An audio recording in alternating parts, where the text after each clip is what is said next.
Lors de son discours annuel à la nation devant le Parlement, Robert Mugabe a loué mardi le courage de ses compatriotes qui endurent des épreuves économiques depuis des années dans une rare référence à la grave crise que traverse le pays depuis le début des années 2000. Mais l'opposition regrette que le président n'ait pas abordé certains dossiers urgents. Il a vaguement parlé des problèmes. Je regrette qu'il n'ait pas su gérer la crise financière. Il n'a fait aucune allusion à la crise fiscale que le pays traverse et aucune référence au manque de liquidité qui touche tous les Zimbabwéens. Je crois que c'est une réelle impasse dans son discours. Robert Mugabe n'a ainsi pas dit un mot des manifestations contre son régime qui ont secoué le pays il y a quelques mois, ni de l'introduction controversée d'une nouvelle monnaie censée pallier le manque de liquidité qui asphyxie l'économie. Ce qui est évident pour les Zimbabwéens, c'est que les choses vont de mal en pire. J'aurais aimé qu'il évoque les billets d'obligation parce qu'ils ont complètement détruit la vie de nombreux Zimbabwéens.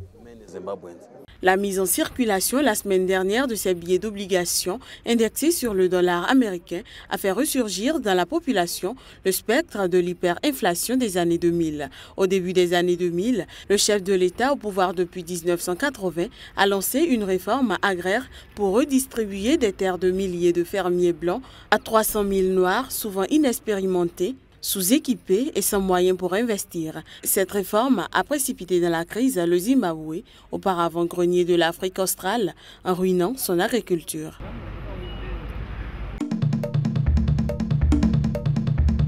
Au moins 25 personnes ont péri et des centaines blessées après un puissant séisme dans la province indonésienne d'Aceh, à la pointe nord de Sumatra, où les opérations de secours se poursuivaient selon les autorités locales. Le séisme de magnitude 6,5 s'est produit à l'aube à une faible profondeur dans le district de Pidijaya, dans l'ouest de l'Indonésie, au moment où des habitants de cette région, majoritairement musulmanes, se préparaient pour la prière du matin. L'hôpital n'a pas pu accueillir tous les patients. Nous avons dû les envoyer dans des hôpitaux voisins, a déclaré le chef adjoint du district de Pidijaya, Mulyadi, ajoutant que cet enfant figurait parmi les victimes.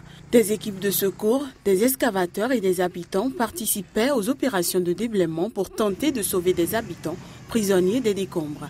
Aceh, situé à la pointe nord de l'île de Sumatra, avait été dévasté en 2004 par un séisme sous-marin qui avait provoqué un gigantesque tsunami. Il avait fait plus de 170 000 morts en Indonésie et des dizaines de milliers d'autres dans plusieurs autres pays de l'océan Indien.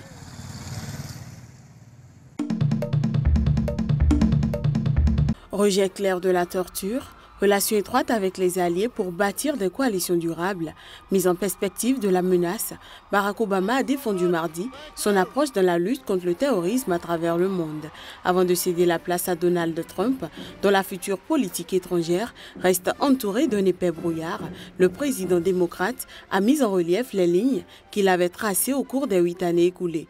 Dans un discours prononcé depuis la base aérienne MacDill, il a revendiqué une rupture nette avec les années Bush, rappelant qu'il avait orchestré le retrait des troupes américaines d'Irak et d'Afghanistan, passé de 180 000 à 15 000. La campagne contre l'État islamique est implacable, durable, multilatérale et montre un changement dans la manière dont nous combattons le terrorisme dans le monde, de l'Asie du Sud-Est au Sahel. Plutôt que de mettre tout le poids sur les épaules des troupes américaines sur le terrain, plutôt que d'essayer d'envahir tous les lieux où des terroristes apparaissent, nous avons construit un réseau de partenaires.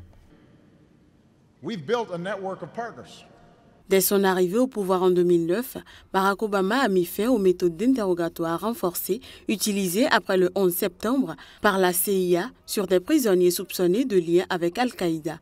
Pendant la campagne, Donald Trump a provoqué de vifs débats au sein même de son parti en se déclarant favorable au rétablissement de la simulation de noyade, au waterboarding, qui consiste à verser de l'eau sur un tissu qui bouche le nez et la bouche d'un prisonnier.